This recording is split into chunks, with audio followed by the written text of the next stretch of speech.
Hello दोस्तों, कैसे हो आप सब। आज हम लोग स्टार्ट करने वाले हैं एम्पियर सर्किटल लॉ। ठीक है, जिसके बारे में हम लोगों ने पहले बात कर चुके हैं, है ना। एम्पियर सर्किटल लॉ को समझने के लिए आपको गॉस लॉ को समझना इंपॉर्टेंट है, जो कि हम लोगों ने इलेक्ट्रोस्टैटिक में पढ़ा था। ठीक है, तो मैं उम्मीद करता हूँ कि आप लोगों ने गॉस लॉ अच्छे से पढ़ लिया होगा, उसको समझ लिया होगा। ठीक है, क्योंकि उसी से रिलेट कर पाएंगे तो आपको एम्पियर सर्किटल लॉ समझना बहुत ईजी हो जाएगा, क्योंकि बिल्कुल सेम है जैसा आपका गॉस लॉ है वैसा ही आपका एम्पियर सर्किटल लॉ है। ठीक है, तो चलिए स्टार्ट करते हैं आज का लेक्चर एम्पियर सर्किटल लॉ के साथ। ठीक है दोस्तों, तो मैं स्टार्ट करने जा रहे हैं एम्पियर सर्किटल लॉ। ठीक है, आपको गॉस लॉ अगर याद होगा तो उसमें आप लोगों ने देखा होगा कि गॉस लॉ में हम लोग क्या निकालते थे, इलेक्ट्रिक फील्ड, है ना। Electric field due to different system of charges, point charge है या फिर लाइन चार्ज है, कैसा चार्ज है, और उसकी वजह से हम लोग क्या निकालते थे, इलेक्ट्रिक फील्ड। ठीक है, उसी तरीके से गॉस लॉ की जगह यहाँ पे क्या है, Ampere circuital law. Ampere circuital law में हम क्या करते हैं, हम लोग करंट की वजह से मैग्नेटिक फील्ड का कैलकुलेशन करते हैं। ठीक है, अब वो करंट कैसा है, सिस्टम ऑफ करंट कैसा है, उसके बारे में हम लोग बाद में बात करेंगे। ठीक है, तो ध्यान रखिएगा, गॉस लॉ में हम लोग सिस्टम ऑफ चार्जेस की वजह से इलेक्ट्रिक फील्ड कैलकुलेट करते थे। यहाँ पे एम्पियर सर्किटल लॉ में हम लोग इलेक्ट्रिक करंट की वजह से किसी भी पॉइंट पे मैग्नेटिक फील्ड का कैलकुलेशन करने जा रहे हैं। ठीक है, तो चलिए स्टार्ट करते हैं बेसिक इसका। जैसे मान लीजिए कोई सिस्टम है ना, और उसमें ढेर सारे वायर्स हैं, इस तरीके से ढेर सारे वायर्स लगे हुए हैं। किसी में करंट I1 है, किसी में मान लीजिए करंट का डायरेक्शन I2 है, डायरेक्शन मान लीजिए इस तरीके का है, कोई करंट I3 है, ठीक है, कोई I4 है, मतलब इस तरीके से ढेर सारे करंट हैं। ठीक है, और इसमें से हमको किसी, मान लीजिए सिस्टम हम बनाते हैं, चाहे सिस्टम इसका बना ले, ठीक है, चाहे सिस्टम इसका बना ले, चाहे सिस्टम ऐसा बना ले, ठीक है, किसी भी टाइप का सिस्टम बना सकते हैं, और उस सिस्टम की वजह से किसी भी पॉइंट पे मैग्नेटिक फील्ड का कैलकुलेशन हमको करना है। ठीक है, अगर इन्हीं सब सिस्टम का मैं क्रॉस सेक्शन व्यू देखूं, क्रॉस सेक्शन व्यू का मतलब क्या है कि अगर मैं इसको हॉरिजॉन्टल प्लेन में देखूं तो कैसा दिखेगा। मान लीजिए ये अपसाइड जो है वो इनसाइड द प्लेन हो गया, और डाउन साइड का जो करंट है वो आउटसाइड द प्लेन हो जाएगा। तो इस तरीके से अगर हम देखें तो हम कह सकते हैं कि I1 जो है वो इनसाइड है, I4 जो है वो भी इनसाइड है, ठीक है, I2 जो है वो आउटसाइड होगा, ठीक है, और I3 जो होगा वो भी आउटसाइड होगा। ठीक है, इसी का हमने क्या किया है, क्रॉस सेक्शन व्यू देख लिया इस तरीके से। अब इसकी वजह से हमको गॉस लॉ, मान लीजिए हमको किसी भी पॉइंट पे मैग्नेटिक फील्ड कैलकुलेट करना है, तो जिस तरीके से, अगर आपको याद होगा, गॉस लॉ क्या कहता था, E.dA is equals to Q in upon में एप्सिलॉन नॉट। ठीक है, तो मैग्नेटिक फील्ड भी बिल्कुल वैसे ही कहता है। जैसे कि मान लीजिए मुझे ये सिस्टम, मैंने ये सिस्टम चूज किया I4 और I2 का, ठीक है, इस पे मुझे गॉस लॉ मतलब एम्पियर सर्किटल लॉ लगाना है, तो what will be the value of, देखिए वहां पे क्या था, चार्ज इनसाइड हम देख रहे थे, यहाँ पे हमको क्या देखना होगा, IA। अगर हम बात करें यहाँ पे एम्पियर सर्किटल लॉ का, तो उसका फॉर्मूला होता है B.dl, है ना, B.dl is equals to mu not into में I इन का मतलब, I इन का मतलब क्या होगा, वो जो हमने एम्पियर्स लूप, आपको याद होगा हम लोगों ने गॉस लॉ में क्या लिया था, गॉसियन सरफेस लिया था। ये जो हम अपने से खुद से मान लेते हैं, इसको हम लोग बोलते हैं एम्पियर्स लूप, है ना, एम्पियर्स लूप, इसको बोलते हैं एम्पियर्स लूप। ठीक है, जैसे हम लोग एम्पियर्स लूप मानते हैं, उसी में हम लोग एम्पियर्स का लूप का डायरेक्शन भी एज्यूम कर लेते हैं। जैसे यहाँ पे मैंने मान लीजिए मैंने मान लिया कि मेरा एम्पियर लूप का डायरेक्शन जो है वो एंटी क्लॉकवाइज है। ठीक है, तो what will be the value of I इन, हमारा मेन फोकस है I इन को फाइंड करना, कि I इन की वैल्यू ऐसे केसेस में क्या होगी। ठीक है, तो जब हम लोग एम्पियर लूप का डायरेक्शन मानते हैं, तो अपने फिंगर्स को उन्हीं कर्ल के, वो जो लूप बनाया ना उसी के लूप के अनुसार कर्ल करिए, तो आपका थंब का डायरेक्शन किधर है, बाहर है, मतलब जो करंट बाहर की तरफ होगा वो करंट पॉजिटिव होगा, है ना। जब हम लोग ये सेंस डिसाइड कर लेते हैं, तो उसी सेंस के अनुसार हम लोग देखते हैं, अपने फिंगर्स को कर्ल करके देखिए, तो जो थंब का डायरेक्शन होगा उस डायरेक्शन में जो करंट होगा वो करंट क्या होगा, पॉजिटिव होगा। तो इस लूप के अंदर देखिए I2 जो है वो बाहर की तरफ है, I4 जो है वो अंदर की तरफ है, तो I2 will be positive whereas I4 will be negative. तो value of I in here, the value of I in will be equals to I2 will be positive, that's why it will be +2 and plus I2, and this is what I4 is inside, that is what, negative. तो it's value will B minus of I4, hence the correct value of I in will be I2 minus I4। बात समझ में आ रही है? तो यहाँ पे I in की वैल्यू I2 माइनस I4 हो जाएगा, है ना। अगर मान लीजिए यहीं पे कुछ ऐसा कंडीशन होता, this is applicable for this condition, ठीक है, this I in applicable for this condition. मान लीजिए कुछ ऐसा होता,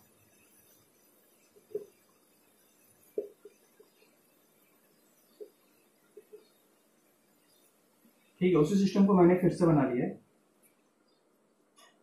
सॉरी I3, ठीक है। अब मान लीजिए, हाँ चलिए इसी सिस्टम को मान लीजिए, अब मेरा एम्पियर्स लूप यही है, सेम है जैसा ये था, ठीक है। This is what, this is my amperes loop, amperes loop, ठीक है। तो व्हाट इज द वैल्यू, अब यहाँ पे हमने सेंस ये मान लिया कि हमारा सेंस जो है वो क्लॉकवाइज है, ठीक है। अब मेरा सेंस क्या है, एम्पियर्स लूप का क्लॉकवाइज है। तो ऐसे केसेस में देखिए, अगर हम बात करें तो मेरे थंब का डायरेक्शन इस बार कहाँ है, अंदर की तरफ है ना। मेरा thumb, my thumb is indicating inside the plane, that's why here I4 will be positive. तो I in की वैल्यू यहाँ पे कितनी होगी, I4, ठीक है, I4 will be positive whereas I2 will be negative, ये वैल्यू हो जाएगी I in की इस केस में, ठीक है। तो ध्यान देने वाली बात यह है कि जब हम लोग एम्पियर्स लूप डिसाइड करते हैं तो उस लूप के डायरेक्शन के अनुसार ही हमारा करंट भी क्या हो जाता है, डिसाइड हो जाता है कि कौन सा करंट पॉजिटिव होगा और कौन सा करंट उस लूप के अंदर नेगेटिव होगा, ठीक है। और दूसरी चीज ये है कि दिस इज व्हाट, B.dl, ये देखिए आपका एम्पियर्स लॉ है, B.dl equals to mu not into में I in। यहाँ पे B जो है, this is what, magnetic field due to all the current, है ना। ये जो B है वो magnetic field due to all the current, either it is inside the loop और आउटसाइड द लूप, इस चीज को ध्यान रखिएगा, ठीक है। B जो है वो मैग्नेटिक फील्ड सभी करंट की वजह से, चाहे वो उस लूप के अंदर हो चाहे उस लूप के बाहर हो, whereas I in is always what, current enclosed within the Ampere's loop. I in जो है उस लूप के अंदर लाई करने वाले करंट की वैल्यू होगी, ठीक है। तो this is basically what, Ampere circuital law, ठीक है। Main formula is what, B.dl equals to mu not into में I in। जिस तरीके से आप लोगों ने गॉस लॉ पे पढ़ा था, E.dh equals to Q in upon में epsilon naught, this is what. तो मतलब अगर मैं लिखना चाहूं तो इसका जो करेक्ट फॉर्मूला बनता है वो होता है B vector B dot vector dl close integral is equals to mu not into में I in। ये है एम्पियर सर्किटल लॉ का फॉर्मूला, ठीक है। ये ध्यान रखिएगा, इसी को हम लोग यूज करेंगे डिफरेंट क्वेश्चंस के लिए, ठीक है। तो इसको नोट करिए, फिर आगे बढ़ते हैं। तो दोस्तों, अभी जो हम लोगों ने पढ़ा एम्पियर सर्किटल लॉ, जो उसका बेसिक्स था, ठीक है, उसको मैंने लिख दिया है। देखिए क्या है Ampere circuital law, the governing formula is what, closed integral B.dl equals to mu not into में I in, ठीक है। B क्या है, B is the net magnetic field due to all the wires whether inside और outside the loop, है ना। B जो है वो सभी वायर्स की मैग्नेटिक फील्ड, सभी वायर्स की वजह से मैग्नेटिक फील्ड की वैल्यू है, चाहे वो वायर्स एम्पियर लूप के अंदर लाई करते हो या फिर एम्पियर लूप के बाहर लाई करते हो, उससे कोई मतलब नहीं है। B is the net magnetic field due to all the wires, ठीक है। And I in is the current, I in is the current due to wires inside the loop. I in is the current.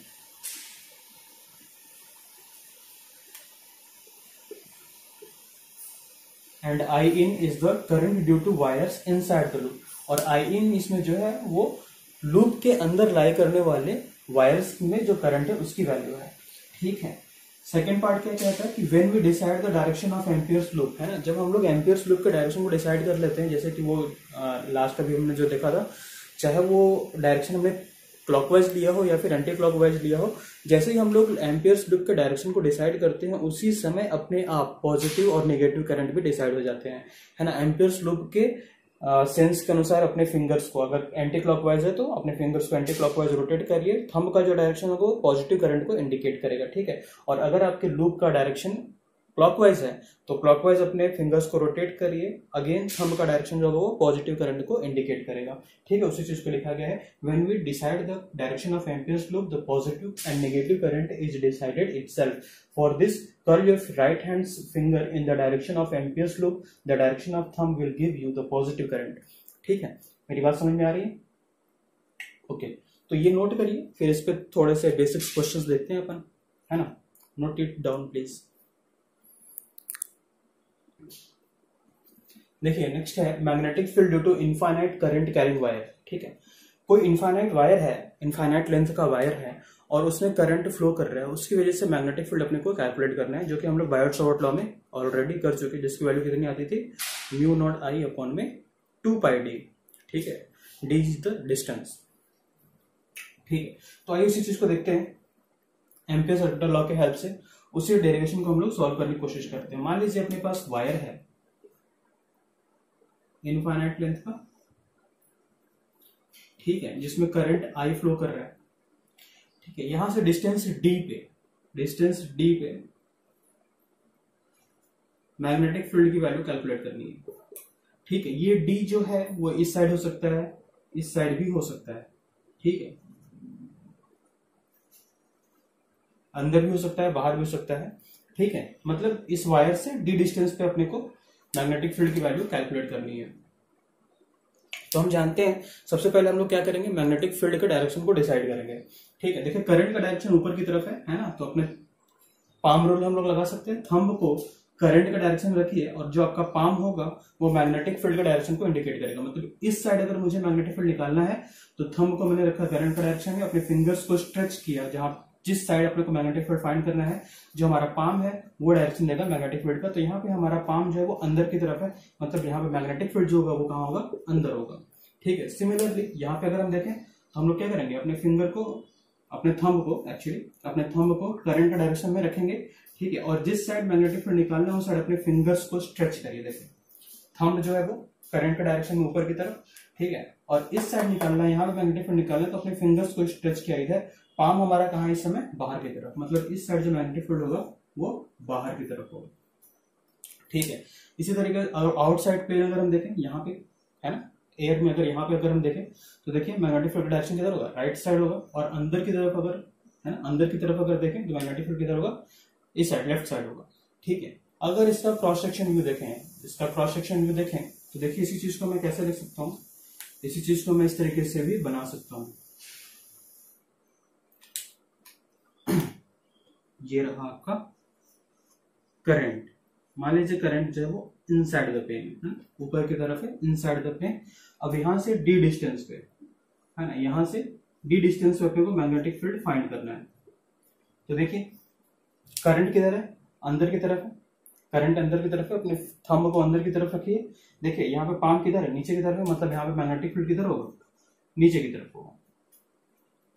ठीक है, और अगर मैं नीचे D distance पे देखूं, यहाँ पे नीचे अगर डी डिस्टेंस पे देखिए तो ये देखिए मैग्नेटिक फील्ड का डायरेक्शन किधर होगा, लेफ्ट साइड होगा, है ना, डी का डायरेक्शन ये रहा। ठीक है, यहाँ पे देखिए अगर लेफ्ट साइड में ये डिस्टेंस डी, तो अगेन पाम रूल लगाइए, देखिए ऊपर की तरफ है ना, करंट अंदर, है ना, पाम ऊपर है, तो यहाँ पे मैग्नेटिक फील्ड ऊपर की तरफ होगा। ठीक है, इसी तरीके से यहाँ पे अगर देखें डिस्टेंस डी पे, ठीक है, तो करंट देखिए किधर है, अंदर की तरफ है ना, ये दिख रहा है आपको, राइट साइड जा रहा है, मतलब यहाँ पे मैग्नेटिक फील्ड राइट साइड है। ठीक है, इसको ध्यान से देखिए, तो ये एक सेंस बना रहा है इस तरीके का। तो मतलब अगर मुझे डी डिस्टेंस पे निकालना है तो मैं एम्पियर्स लूप जो बनाऊं, यहां से वायर से डी डिस्टेंस पे एम्पियर लूप बना लेता हूं, सर्कुलर लूप बनाता हूं इस तरीके से। ठीक है, दिख नहीं रहा है लेकिन मान लीजिए सर्किल है जिसका रेडियस कितना है, डी है। ठीक है, अब हम लगाते हैं यहाँ पे एम्पियर्स सर्किटल लॉ, जो कहता है close integral B dot D L is equal to mu not into में आई इन। ठीक है, ये फॉर्मूला हम लोग अप्लाई करने जा रहे हैं। देखिए तो लिखेंगे अपन बी, डीएल की वैल्यू कितनी है माय डियर, डीएल की वैल्यू कितनी है, देखिए डीएल इज व्हाट, लेंथ।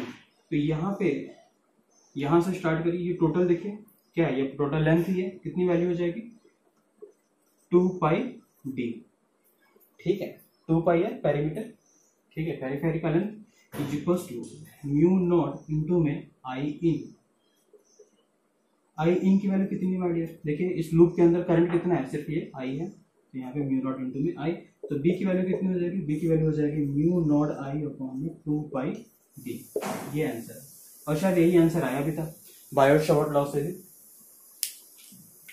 ठीक है, यहाँ पे थोड़ा सा एंगल को लेकर के कंट्रोवर्सी हो जाती है कि how could you decide this angle.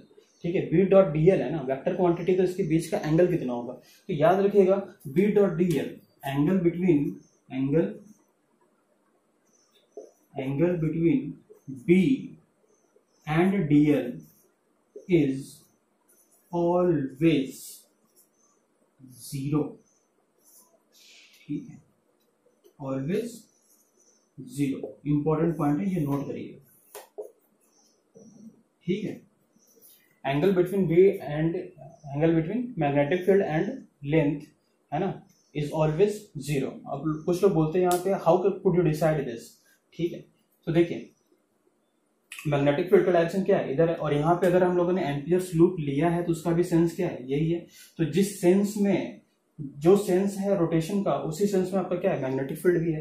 तो अगर देखिए सेंस इधर है ना, एम्पियर्स लूप का सेंस अगर इधर है ना, एंटी क्लॉकवाइज, तो मैग्नेटिक फील्ड भी तो इधर ही है। यहाँ पे भी देखिए लूप का सेंस क्या है, ये है, मैग्नेटिक फील्ड भी इधर है। यहाँ कहीं भी किसी भी पॉइंट पे देख लीजिए, मैग्नेटिक फील्ड का डायरेक्शन यहाँ पे क्या होगा, ये होगा, और यहाँ पे एम्पियर्स लूप का डायरेक्शन क्या है, यही है। तो angle between magnetic field and Ampere's loop मतलब B and D L is always what, 0। That's why cos 0 equals to 1, इसलिए हम लोग डायरेक्ट लिख देते हैं b इंटू में l। लेंथ यहाँ पे कितना हो जाएगा, 2 pi D equals to mu not into में i। तो यहाँ से आपका वैल्यू निकल के आता है b equals to mu not i upon में 2 पाई डी। आ रही बात समझ में? सेम क्वेश्चन है, देखिए इसी चीज को हमने क्या किया है, बस ये क्रॉस सेक्शन व्यू में देख लिया है। ठीक है, क्वेश्चन आपका यही है, ये इनफाइनाइट वायर है, यहाँ पे इनफाइनाइट वायर क्या है, इस तरीके से है, प्लेन के अंदर जा रहा है। ठीक है, डिस्टेंस डी पे निकालना था, डिस्टेंस डी पे हम लोगों ने कैलकुलेशन किया है। ठीक है, तो this is the first application of what, Ampere circuital law. ठीक है, एम्पियर सर्किटल लॉ का ये फर्स्ट एप्लीकेशन है, इसको नोट करिए, फिर थोड़ा सा 1-2 क्वेश्चन और हम लोग देखते हैं इस पे।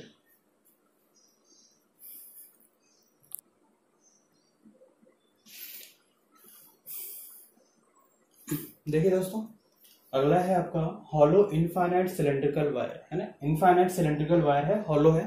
ठीक, इसमें करंट फ्लो कर रहा है आई, और इसी वजह से अपने को मैग्नेटिक फील्ड कैलकुलेट करना है। ठीक है, ध्यान रखिएगा सिलेंडर कैसा है, हॉलो सिलेंडर है। ठीक है, करंट आई फ्लो कर रहा है, रेडियस जो है इसका आर है, इनफाइनाइट है, ये सिलेंडर जो है वो क्या है, इनफाइनाइट लेंथ का है। ठीक है, अब अगर इसकी वजह से मैग्नेटिक फील्ड अपने को देखना है तो इसमें 2 केसेस आएंगी। हम लोग जिस तरीके से इलेक्ट्रोस्टैटिक में पढ़े थे, बिल्कुल वही कॉन्सेप्ट होगा यहाँ पे भी। ठीक है, पहला केस क्या होगा, case 1 when r is less then r। r is less then r का मतलब क्या होगा, मान लीजिए कुछ लेंथ हमने ले लिया r, ये जो r होगा इनसाइड द सिलेंडर होगा। ठीक है, इसी को हम लोग बोलते हैं what, inside the cylinder, inside cylinder, cylinder के अंदर है ना, इनसाइड सिलेंडर। अगर इस सिलेंडर का मैं क्रॉस सेक्शन व्यू बनाऊं तो कुछ इस टाइप से बनेगा, हॉलो सिलेंडर है।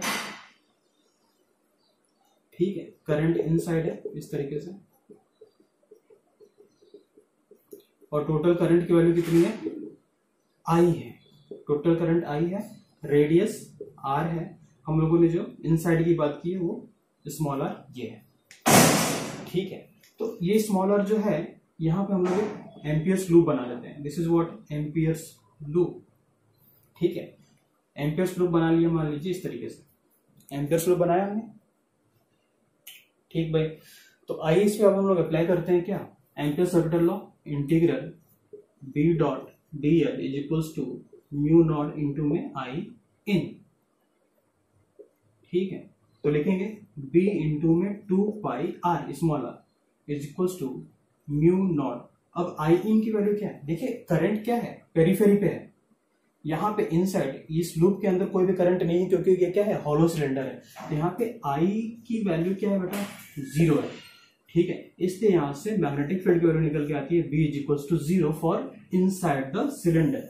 Inside the cylinder, hollow cylinder अगर है तो मैग्नेटिक फील्ड की वैल्यू कितनी होगी, 0 होगी, क्योंकि वहां पे कोई भी करंट नहीं है ना। Inside the cylinder there is no current, that's why the magnetic field value will be 0।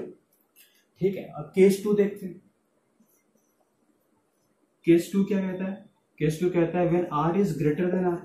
मतलब outside the cylinder, outside the cylinder. अब अगर हम आउटसाइड बात करें तो एम्पियर्स लूप अपना कुछ ऐसा बनेगा, आ रही बात समझ। आउटसाइड द लूप अगर हम बात करें तो एम्पियर्स सर्किट जो एम्पियर्स लूप जो होगा वो कुछ इस तरीके से बनेगा आउटसाइड। तो उस केस में भी हम लोग लगाएंगे integral B dot D L is equal to mu not into में आई इन। ठीक है, तो वैल्यू कितनी जाएगी, B is equal to B into में 2 pi R is equal to mu not into में आई इन की वैल्यू अब कितनी होगी, आई हो जाएगी, यहाँ पे लिख दिया आई, और यहाँ से बी की वैल्यू निकल के आती है म्यू नॉट आई अपॉन में 2 पाई आर। ठीक है, ये कब होगा, जब आर की वैल्यू ग्रेटर देन आर होगी। ठीक है, और व्हेन इक्वल टू आर हो जाएगा, है ना, when R is equal to R, small are is equal to R हो जाएगा, उस केस में क्या हो जाएगा, B is equal to mu not I upon में 2 पाई कैपिटल आर, बस, और कोई अंतर नहीं है। ठीक, तो इसको नोट करिए, इसका ग्राफ देख लेते हैं। देखिए मेरे डियर, ग्राफ कैसा आएगा। ठीक है, मान लीजिए यहाँ पे कोई लेंथ ले लिया हमने, दैट इज यहाँ पे जो लेंथ है वो आर के बराबर है ना। ठीक है, ये आपका स्मॉल आर था, और ये मान लीजिए आपका स्मॉल आर आउटसाइड वाला है। ठीक है, तो इनसाइड यहां से ये क्या है, ये टोटल लेंथ कितना है, ये इनसाइड है, इनसाइड सिलेंडर, इनसाइड सिलेंडर। तो इनसाइड सिलेंडर वैल्यू कितनी है, 0 है। ठीक है, और जब हम आर पे जाते हैं तो वहां पे एक वैल्यू मिलती है, and that value is what, ये value mu naught I upon में 2 पाई कैपिटल आर। ठीक है, उसके बाद से फिर देखिए ये क्या है, हम कह सकते हैं कि B is inversely proportional to R, है ना। तो यहां से जो क्या बोलते हैं ग्राफ बनेगा वो इस टाइप से बनेगा, for R is greater then R, आपका जो ग्राफ होगा ये होगा। तो मतलब मैग्नेटिक फील्ड का जो कर्व मिलेगा वो ऐसा होगा, ये लेंथ जो है वो इनसाइड है, और ये यहां से, है ना, जितना भी आगे है वो क्या है, आउटसाइड है, आउटसाइड सिलेंडर। आ रही बात समझ, दिस इज द ग्राफ, ये ग्राफ बनेगा। ठीक है, नोट करिए, कुछ और देखते हैं इसमें। नेक्स्ट आता है आपका सॉलिड इनफाइनाइट सिलेंड्रिकल वायर। ठीक है, सॉलिड इनफाइनाइट सिलेंड्रिकल वायर। ठीक है, इसमें क्या है, आपका ये जो सिलेंडर है वो क्या है, सॉलिड है, और लेंथ क्या है, इनफाइनाइट है। ठीक है, तो इसकी वजह से अपने को इसमें करंट फ्लो कर रहा है आई। तो अगर यहाँ पे हम लोग करंट डेंसिटी की बात करें तो current density will be equals to I upon में pi R square, this is equals to what, J, current density. J की वैल्यू कितनी हो जाएगी, आई इंटू में पाई आर स्क्वायर। जे की वैल्यू इसने दे रखा है कि J is what, current density per unit area. ठीक है, तो यहाँ पे भी अगर हम इसका क्रॉस सेक्शन व्यू बनाएं तो देखिए क्रॉस सेक्शन व्यू कैसा दिखेगा, कुछ इस टाइप का दिखेगा। ठीक है, मान लीजिए सर्किल है, रेडियस इसका कितना है, आर है। ठीक है, सॉलिड है, तो इस तरीके से सॉलिड कर लिया। ठीक है, सबसे पहला केस क्या आता है, इनसाइड, मतलब R is less than R, है ना, इनसाइड, इनसाइड। तो R is less than R के लिए हम लोग क्या करेंगे, एक्स पे जाकर के डीएक्स, है ना, एक्स पे जाकर के डीएक्स का कोई भी लेंथ लिया, और वहां पे इसको मान लीजिए ये कितना हो गया, ये आर हो गया। तो इसके अंदर करंट कितना होगा, what will be the value of current here. ठीक है, यहाँ पे अगर हम लोग करंट की बात करें तो current will be equals to, ये हमारा क्या हो गया, एम्पियर्स लूप हो गया माय डियर, है ना, ये हमारा एम्पियर्स लूप हो गया। अब अगर इसमें हम लोग करंट की बात करें तो करंट की वैल्यू कितनी होगी,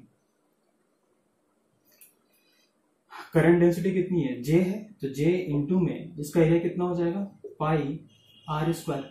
ठीक है, this is value of what, current here, कब, जब R is less than R. ठीक है, तो जे की वैल्यू कितनी है, आई इंटू में पाई आर स्क्वायर। ठीक है, आई इन लिख लीजिए, बेटर रहेगा। तो I in will be equals to, J की वैल्यू कितनी है, आई इंटू में 2 पाई आई अपॉन में पाई आर स्क्वायर इंटू में पाई आर स्क्वायर। ठीक है, हालांकि आई के टर्म में लिखने की जरूरत नहीं है क्योंकि वैल्यू किसकी दे रखी है, जे की दे रखी है। ठीक है, तो हम लोग कह सकते हैं कि इनसाइड द करंट की वैल्यू कितनी है, जे पाई आर स्क्वायर। ठीक है, अब मैग्नेटिक फील्ड के बारे में बात करें इनसाइड, तो मेरे को पता है एम्पियर्स लॉ क्या कहता है, B dot D L is equal to mu not into में आई इन। तो वैल्यू लिखेंगे बी डी एल की वैल्यू कितनी हो जाएगी, 2 pi small r equals to mu not I in की वैल्यू कितनी है, जे इंटू में पाई आर स्क्वायर। ठीक है, देखिए पाई से पाई कैंसिल हो जाएगा, आर स्क्वायर से एक आर यहाँ कैंसिल हो जाएगा और बी की वैल्यू आएगी, B will be equals to mu not J R upon में 2, mu not J R upon में 2। This is the value of magnetic field inside the cylinder. Solid infinite cylinder अगर है तो magnetic field inside the cylinder की value क्या हो जाएगी, this is mu not J R by 2। ठीक है, अब दूसरा केस आता है जब R is greater than are, मतलब आउटसाइड। आउटसाइड होगा तो माय डियर ये मान लीजिए लेंथ आर हो गया, अब ये आउटसाइड हो गया, यहां के लिए हम क्या करेंगे, एम्पियर लूप बनाएंगे इस तरीके से और यहाँ पर हम लोग लगाएंगे formula integral B dot D L is equal to mu not into में आई इन। ठीक है, तो वैल्यू क्या हो जाएगी, बी इंटू में 2 pi R equals to mu not into में आई इन की वैल्यू यहाँ पे कितनी हो जाएगी, आई हो जाएगी, है ना, टोटल आई। आप चाहो तो जे के टर्म में भी ले सकते हो। ठीक है, तो म्यू नॉट आई इंटू में टोटल आई हो जाएगा। इसके बाद यहाँ से बी की वैल्यू मिलती है म्यू नॉट आई, मतलब कहने का मतलब वही है कि वैल्यू सेम रहेगी, आउटसाइड सारा कंडीशन सेम हो जाएगा। आउटसाइड जैसा हॉलो सिलेंडर में है वैसा ही सॉलिड सिलेंडर में भी आउटसाइड दिख रहा है, तो आउटसाइड की वैल्यू में कोई अंतर नहीं आएगा। बट हाँ, इनसाइड में चेंजेस आते हैं क्योंकि हॉलो सिलेंडर में इनसाइड में कोई भी करंट नहीं था क्योंकि कोई भी मटेरियल नहीं था, हॉलो था। बट यहाँ पे क्या है, इनसाइड में मटेरियल है, इसके उसमें क्या है, करंट है, इसके उससे क्या है, मैग्नेटिक फील्ड दिख रहा है। ठीक है, अगर इसके ग्राफ की बात करें तो इसके अगर हम ग्राफ की बात करें तो ग्राफ कैसा बनेगा माय डियर, देखिए ध्यान से, ये आर हो जाएगा, ये बी हो जाएगा। तो यहाँ पे देखिए अगर हम देखेंगे तो हम कह सकते हैं कि for inside when R is less than R, B is directly proportional to R. ठीक है, whereas outside B is inversely proportional to R. ठीक है, तो ग्राफ कैसा बनेगा, up to R directly proportional है, 0 से उठेगा यहाँ तक जाएगा, दिस इज आर। ठीक है, ये वैल्यू कितनी होगी my dear, this value is mu not I upon में 2 पाई कैपिटल आर। ठीक है, आर की वैल्यू आर। फिर उसके बाद क्या है, इनवर्सली प्रोपोर्शनल है आपका रेक्टेंगुलर हाइपरबोला, इस तरीके से। ठीक है, तो ये ग्राफ हो जाएगा आपका सॉलिड इनफाइनाइट सिलेंडर के लिए इनसाइड द सिलेंडर, ये वैल्यू हो जाएगी, ग्राफ ऐसा होगा, आउटसाइड द सिलेंडर ऐसा होगा। This is what inside and this is what outside. ठीक है, तो आपने अभी देखा एम्पियर सर्किट लॉ को यूज करते हुए हम लोगों ने magnetic field due to straight wire, ठीक है, and hollow cylinder, solid cylinder हम लोगों ने कैलकुलेट कर लिया, उसका सारा डिस्क्रिप्शन आपके बोर्ड पे दिखाई दे रहा है। ठीक है, तो इसको नोट करिए, फिर थोड़ी बहुत बातें और करते हैं।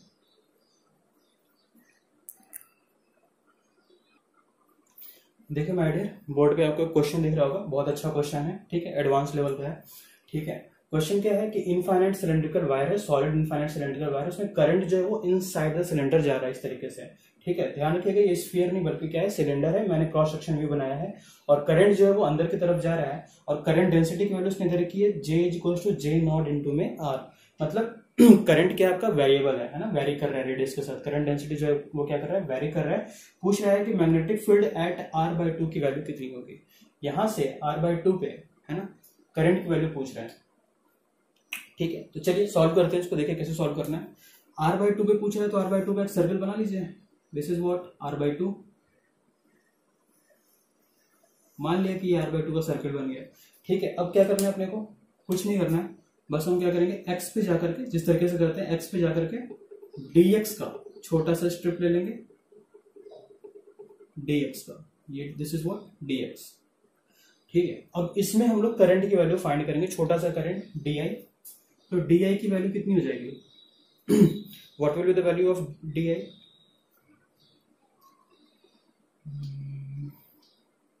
di की वैल्यू कितनी हो जाएगी? देखिए करंट डेंसिटी दे रखा है, तो di की वैल्यू हो जाएगी j नॉट x। आर की जगह पे क्या हो जाएगा? x पे जाकर के देख रहे हैं तो इसलिए x। ठीक है, j नॉट x इंटू में, इसमें करंट निकालना है, इसका एरिया कितना हो जाएगा माय डियर? इसका एरिया हो जाएगा 2 पाई आर इंटू में डी आर। तो 2 पाई एक्स इंटू में डी एक्स, ये हो जाएगा छोटा सा डी आई। तो D I can be further be written as J not 2 pi X square D X. ठीक है, तो टोटल करंट के लिए हम क्या करेंगे, मतलब इस r/2, ये r/2 लेंथ में जो करंट है उसके लिए हम क्या करेंगे, इसको इंटीग्रेट कर लेते हैं। तो आइए इंटीग्रेट करते हैं 0 से i तक, और इसको इंटीग्रेट कर लेते हैं 0 से r/2 तक।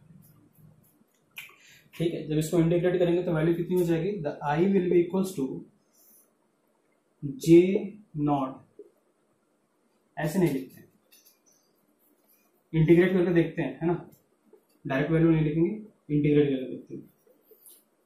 तो j नॉट 2 पाई कांस्टेंट है, j नॉट 2 पाई बाहर निकाल लिया। ठीक है, अंदर आ जाएगा आपका integration x square D x, कहां से कहां तक? 0 से r/2 तक। ठीक है, इसको इंटीग्रेट किया तो वैल्यू कितनी आएगी?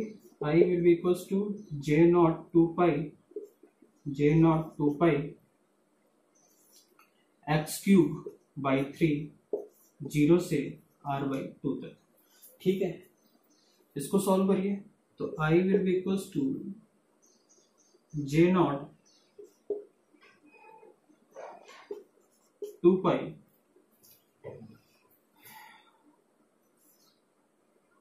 x की जगह पे क्या रखना है अपने को? r/2। तो हम लोग लिख सकते हैं इसको क्या? r क्यूब बाई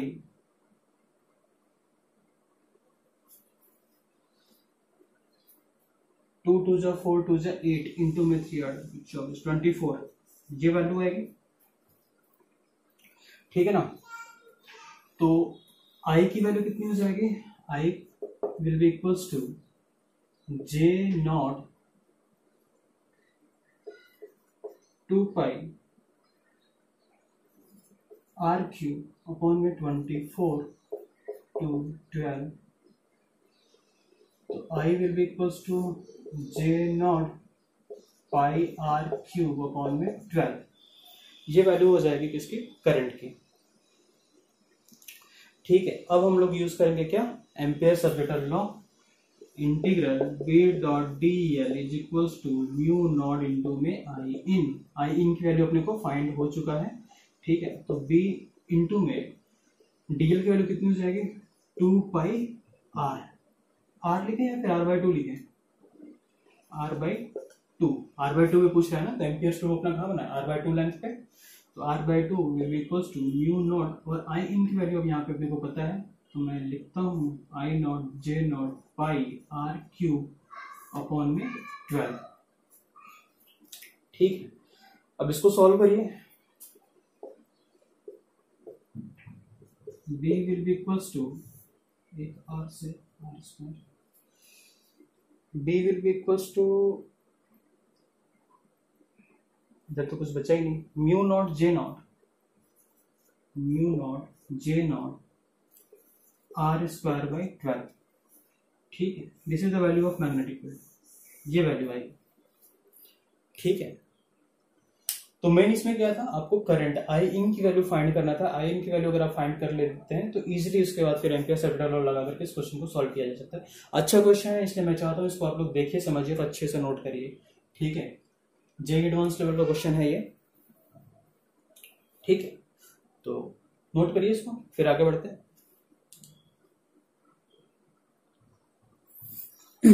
देखिए नेक्स्ट आता है कैविटी प्रॉब्लम। कैविटी प्रॉब्लम क्या है कि मान लीजिए एक सिलेंड्रिकल वायर है, ये भी सिलेंड्रिकल वायर है बेटा, क्रॉस सेक्शन मैंने दिखाया हुआ है।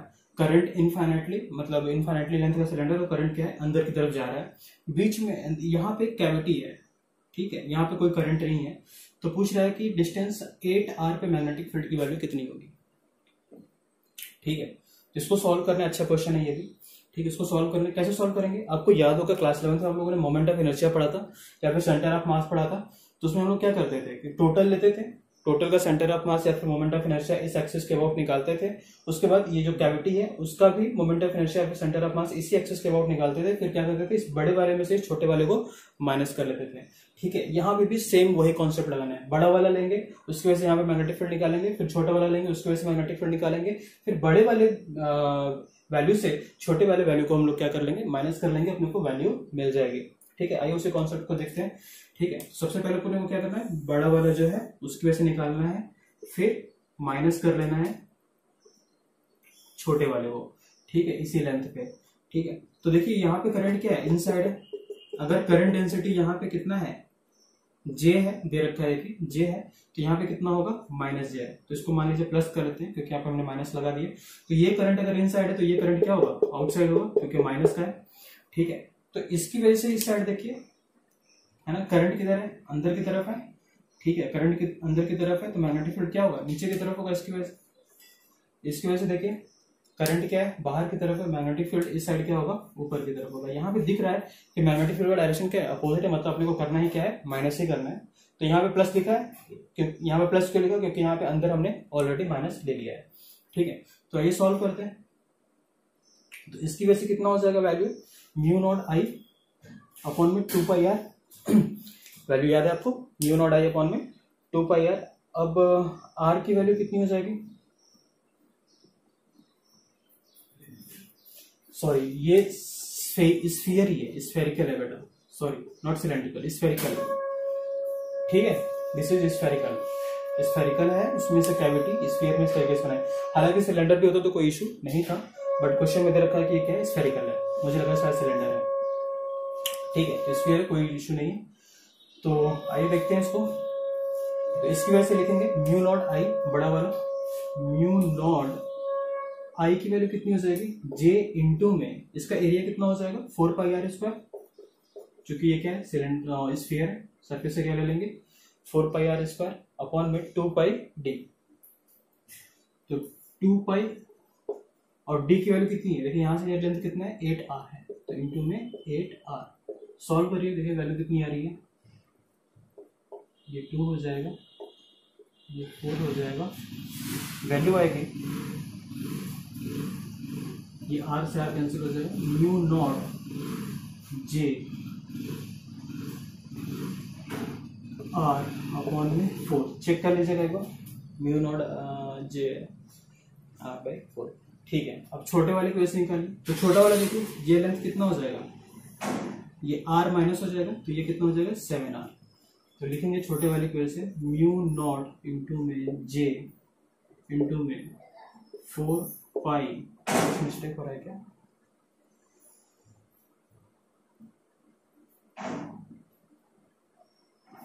एक सेकेंड माफ कीजिएगा, ये स्फेरिकल कुछ नहीं है।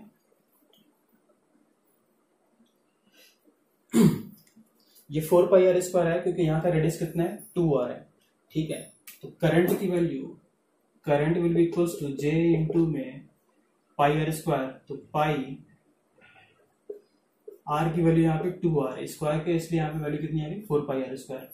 ठीक है, बाकी चीजें सही हैं। ठीक है, और वायर ही होगा, वायर सिलेंड्रिकल नहीं होता है, वायर स्फेरिकल नहीं होता है, सिलेंड्रिकल ही होता है। ठीक है, ये वायर सिलेंड्रिकल ही है। हाँ, तो छोटे वाली की वजह से कितना होगा वैल्यू, जे इंटू में pi R square, naught 4 pi, pi R square upon में 2 पाई डी। तो 2 पाई डी की वैल्यू कितनी है, 7 आर। ठीक है, इसको सॉल्व करिए, देखिए कितना आ रहा है, पाई से पाई कैंसिल हो जाएगा, आर से आर कैंसिल हो जाएगा, वैल्यू हो जाएगी mu naught J R upon में 14। एक बार चेक करिएगा कैलकुलेशन। ठीक है, अब क्या करना है, बड़े वाले में से छोटे वाले को माइनस करना है, मतलब इसमें से इसको माइनस करना है। तो mu naught J R upon में 4 minus mu naught J R upon में 14, तो mu naught J are common ले लीजिए, 1/4 माइनस 1/14 सॉल्व करिए तो बी नेट की वैल्यू आएगी म्यू नॉट जे आर 5/28। एक बार क्रॉस चेक जरूर कर लीजिएगा, मैंने सॉल्व कर रखा है, ठीक है। एक बार क्रॉस चेक करिएगा, value is mu not J R upon में 5 mu naught J R upon में 28, ठीक है। ठीक, ध्यान रखिएगा ये सिलेंड्रिकल वायर इनफाइनाइट लेंथ का, स्फीयर नहीं होगा, स्फीयर में करंट मतलब फ्लो कैसे करेगा, इनसाइड आउटसाइड क्या होगा उसमें, ठीक है। वायर हमेशा क्या होता है, सिलेंड्रिकल ही होता है, स्फेरिकल नहीं होता, ठीक है। यहाँ पे 2r रेडियस है इसलिए एरिया यहाँ पे 4πr² है। मुझे लगा वो सरफेस एरिया का फॉर्मूला लिखा है इसलिए मैं थोड़ा सा कंफ्यूज हो गया, ठीक है। बट आप लोग कंफ्यूज मत होइएगा, ये 2r है इसलिए यहाँ पे 4π है, वो स्फीयर का दिख रहा है ना एरिया, ठीक है। बाकी चीजें सही है, सही करेक्ट है, ठीक है। तो इस तरीके से आपको कैविटी प्रॉब्लम से भी आ सकते हैं। This is also applicable only for the advance level, ठीक है। इसको देखिएगा, समझिएगा और नोट करेगा अच्छे से। और इस टाइप की कोई भी क्वेश्चन होगा, है ना, आप लोग वैल्यू चेंज करके, जैसे ये 2r है तो यहाँ पे आप लोग r और इसको क्या r/2 r/4 जो भी चाहे वैल्यू रख करके इसको सॉल्व कर सकते हैं। तो कैविटी प्रॉब्लम सॉल्व करने का तरीका यही है, बड़ा वाला की वजह से निकाल लो, छोटा वाले की वजह से निकाल लो, बड़े वाले से छोटे वाले को माइनस कर लो, बी नेट की वैल्यू आपको मिल जाएगी। ठीक वैसे ही जैसे हम लोगों ने सेंटर ऑफ मास और मोमेंट ऑफ इनर्शिया में पढ़ा था, ठीक है। इसमें कोई अलग से कोई कॉन्सेप्ट नहीं है, बस आपको मैग्नेटिक फील्ड निकालने आना चाहिए सिलेंड्रिकल वायर की वजह से। इसका फॉर्मूला क्या होता है, म्यू नॉट आई अपॉन में 2πd, ठीक है। तो इसको नोट करिए। तो दोस्तों आज के लिए हम लोग यहीं पे छोड़ते हैं, ठीक है। आप लोग इसको अच्छे से समझिएगा और रिवाइज करते रहिएगा, ठीक है। नेक्स्ट सेक्शन में हम लोग बात करेंगे magnetic field due to solenoid and toroid using Ampere circuital law, ठीक है। सोलेनॉइड हम लोग ऑलरेडी पढ़ चुके हैं, बट एम्पियर सर्किटल लॉ को यूज करते हुए उसकी वजह से मैग्नेटिक फील्ड हम लोग कैलकुलेट करेंगे सोलेनॉइड और टोरॉइड की वजह से, ठीक है। तो उस चीज को एक बार थोड़ा सा रिवाइज कर लीजिएगा। बाकी हम लोग मैग्नेटिक फोर्सेस के बारे में बात करेंगे, magnetic force on the moving charges, ठीक है। और मिलते हैं फिर अगले लेक्चर में। आप लोग अपना ध्यान रखिएगा, अपनी पढ़ाई करते रहिएगा, ठीक है। Take care, have a good day, thank you.